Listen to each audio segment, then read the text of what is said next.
Assalamualaikum warahmatullahi wabarakatuh. Salam sejahtera untuk kita semua.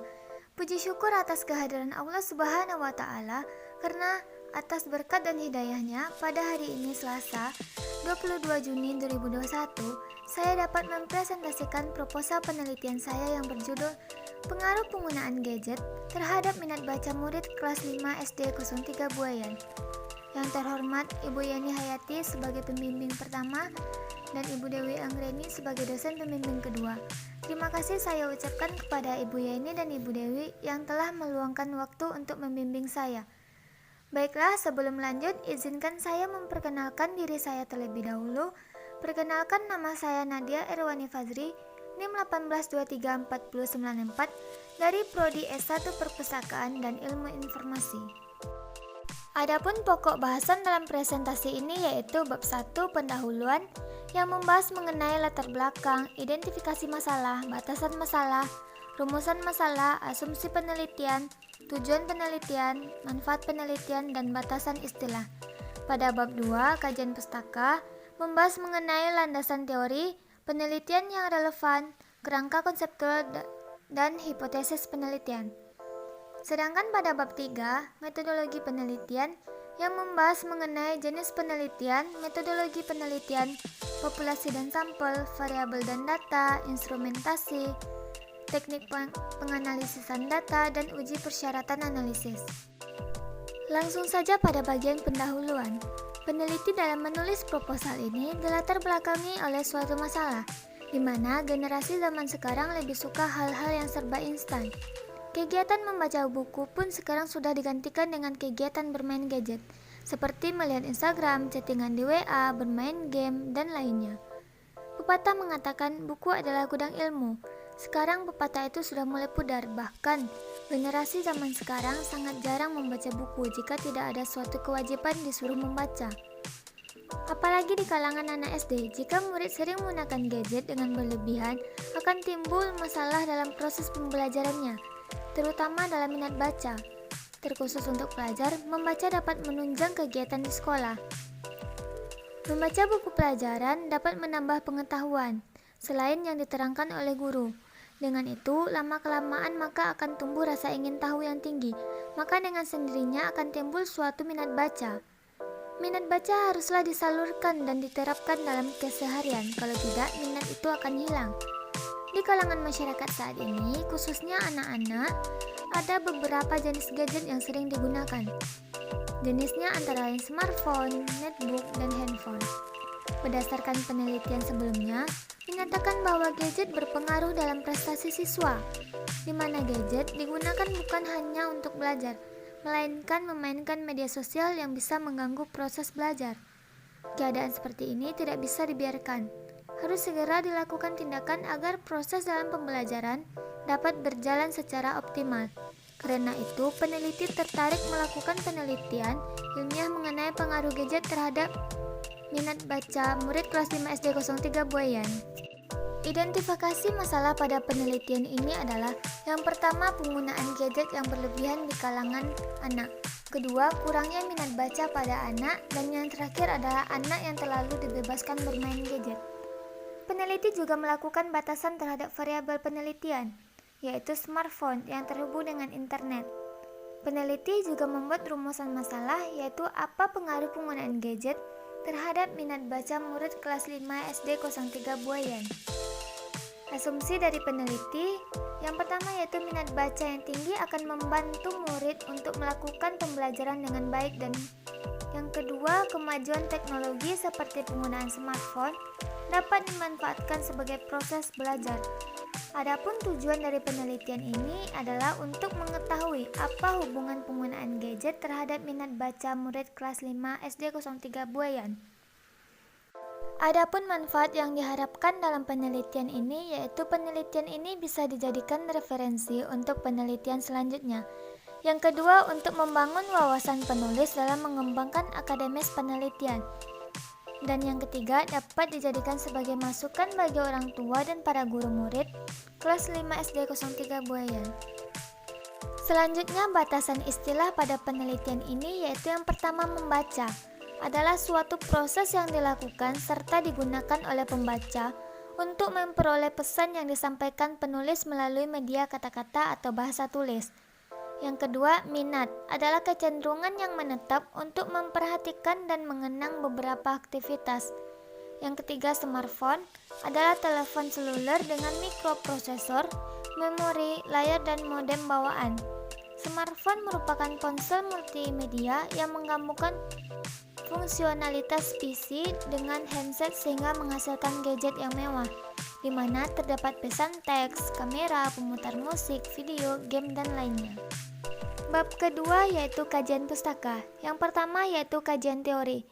Pengertian gadget. Gadget adalah sebuah istilah yang berasal dari bahasa Inggris yang artinya perangkat elektronik kecil yang memiliki fungsi khusus.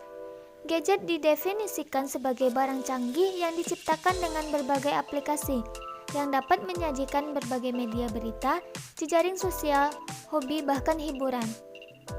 Kuncoro menyatakan gadget adalah fitur yang memiliki teknologi tinggi atau suatu instrumen yang memiliki tujuan dan fungsi yang berguna dan secara umum diberikan oleh sesuatu yang baru. Yang kedua yaitu pengertian membaca. Membaca berasal dari kata dasar membaca yang artinya memahami arti lisan. Menurut Somadayo mengungkapkan bahwa membaca adalah suatu kegiatan interaktif untuk memetik serta memahami arti yang terkandung di dalam bahasa tulis. Yang ketiga, pengertian minat. Minat merupakan suatu sikap batin dari dalam diri seseorang yang merupakan suatu perhatian khusus terhadap suatu hal tertentu yang tercipta dengan penuh kemauan dan perasaan senang yang timbul dari dorongan batin seseorang. Selanjutnya, pengertian minat baca.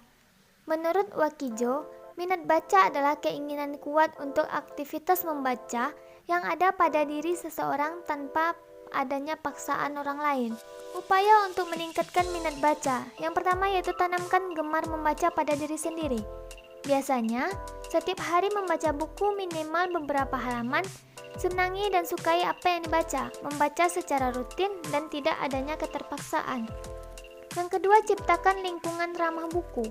Bagi peserta didik yang berprestasi dalam hal menciptakan suatu karya tulis, maka pajang karya tulis tersebut sehingga dapat memotivasi teman yang lainnya. Yang ketiga, lembaga pendidikan harus berperan. Tenaga pendidikan dan pustakawan harus menjadi teladan yang ditunjukkan pada peserta didik dan masyarakat sekitar, melakukan kegiatan literasi untuk meningkatkan inovasi dan kreasi dalam membaca. Yang keempat, berkolaborasi melakukan inovasi dan kreasi literasi. Masyarakat peserta didik, tenaga didik, dan pustakawan harus bekerja sama untuk mendukung gerakan literasi dalam mewujudkan individu yang literate. Yang kelima, memaksimalkan pemanfaatan perpustakaan. Perpustakaan menjadi wahana belajar yang menarik dan menyenangkan. Maka, dari itu perpustakaan harus dilengkapi dengan sarana dan prasarana yang memadai, sehingga pemustaka menjadi nyaman dan betah berada di perpustakaan. Dampak penggunaan gadget. Terdapat dampak positif dan dampak negatif terhadap penggunaan gadget. Yang pertama, kita akan membahas mengenai dampak positif. Yang pertama, berkembangnya imajinasi, misalnya melihat gambar, kemudian menggambarnya sesuai dengan imajinasi dan melatih daya pikir tanpa dibatasi oleh kenyataan. Yang kedua, melatih kecerdasan. Dalam hal ini, murid dapat terbiasa dengan tulisan, angka, dan gambar yang dapat membantu proses pembelajaran. Yang ketiga, meningkatkan rasa percaya diri. Yang keempat, mengembangkan kemampuan dalam membaca, matematika, dan pemecahan masalah. Dalam hal ini, murid akan timbul sifat dasar rasa ingin tahu akan suatu hal, yang membuat murid akan muncul kesadaran untuk belajar dengan sendirinya tanpa harus adanya paksaan. Yang kedua yaitu dampak negatif dari penggunaan gadget terhadap minat baca. Yang pertama, penurunan konsentrasi saat belajar. Pada saat belajar, siswa hanya tidak fokus dan hanya teringat dengan gadget. Yang kedua, malas menulis dan membaca. Hal ini diakibatkan dari penggunaan gadget, misalnya pada saat membuka video di aplikasi YouTube. Murid cenderung melihat gambarnya saja tanpa harus menulis apa yang mereka cari. Yang ketiga, penurunan dalam kemampuan bersosialisasi. Misalnya, murid kurang bermain dengan teman lingkungan sekitarnya dan tidak memperdulikan keadaan sekelilingnya. Jenis-jenis gadget di antaranya, yang pertama yaitu smartphone, adalah telepon pintar yang memiliki kemampuan seperti komputer. Contoh smartphone di sini yaitu iPhone, iPad, dan BlackBerry. Yang kedua, netbook adalah sebuah alat perpaduan antara komputer dan portabel. Alat ini seperti halnya dengan netbook dan internet. Yang ketiga, handphone adalah sebuah alat atau perangkat komunikasi elektronik tanpa kabel, sehingga alat ini dapat dibawa kemana-mana dan memiliki kemampuan dasar yang sama halnya dengan telepon konvensional saluran tetap. Waktu penggunaan gadget yaitu bahwa anak usia 0-2 tahun alangkah lebih baik apabila tidak terpapar oleh gadget. Sedangkan anak usia 3-5 tahun diberikan batasan durasi bermain gadget sekitar 1 jam per hari dan 2 jam per hari untuk anak usia 6-18 tahun. Seorang anak hanya boleh berada di depan layar kurang lebih 1 jam setiap harinya. Pendapat tersebut didukung oleh pendapat lain yang mengemukakan bahwa waktu ideal lama anak dalam menggunakan gadget yaitu 30 menit hingga 1 jam dalam sehari. Jadi, dapat disimpulkan bahwa waktu menggunakan gadget yang baik tidak lebih dari 2 jam dalam sehari. Faktor yang mempengaruhi penggunaan gadget. Ada beberapa faktor yang mempengaruhi anak dalam penggunaan gadget. Faktor tersebut antara lain, yang pertama, fitur yang menarik. Gadget menampilkan fitur-fitur yang menarik yang ada di dalam gadget membuat ketertarikan kepada anak. Yang kedua, faktor sosial. Faktor sosial yang mempengaruhinya seperti kelompok acuan, keluarga, serta status sosial. Yang ketiga, faktor budaya. Berpengaruh paling luas dan mendalam terhadap perilaku anak, sehingga banyak anak mengikuti tren yang ada di dalam budaya lingkungan mereka, yang mengakibatkan keharusan untuk memiliki gadget. Yang keempat, faktor pribadi, yang memberikan kontribusi terhadap perilaku anak seperti usia dan tahap siklus hidup, pekerjaan dan lingkungan ekonomi, gaya hidup dan konsep diri. Kepribadian anak yang selalu ingin terlihat lebih dari teman-temannya biasanya cenderung mengikuti tren sesuai perkembangan teknologi. Jadi, dapat disimpulkan bahwa faktor yang paling menonjol di kalangan anak saat ini adalah faktor keadaan lingkungan, di mana dengan perkembangan zaman sekarang, gadget merupakan sebuah tuntutan hidup bagi anak baik dalam kehidupan maupun kebutuhan. Generasi saat ini dituntut untuk dapat berinteraksi dan berkomunikasi dengan mudah dan efisien. Penelitian yang relevan. Pada penelitian sebelumnya yang berkaitan dengan pengaruh minat baca dan penggunaan gadget terhadap hasil belajar ekonomi, peserta didik kelas 10 IPS Ma Al-Hadiyah Bangkalan oleh Sayyidati Hapsari dan Luki Rahmawati.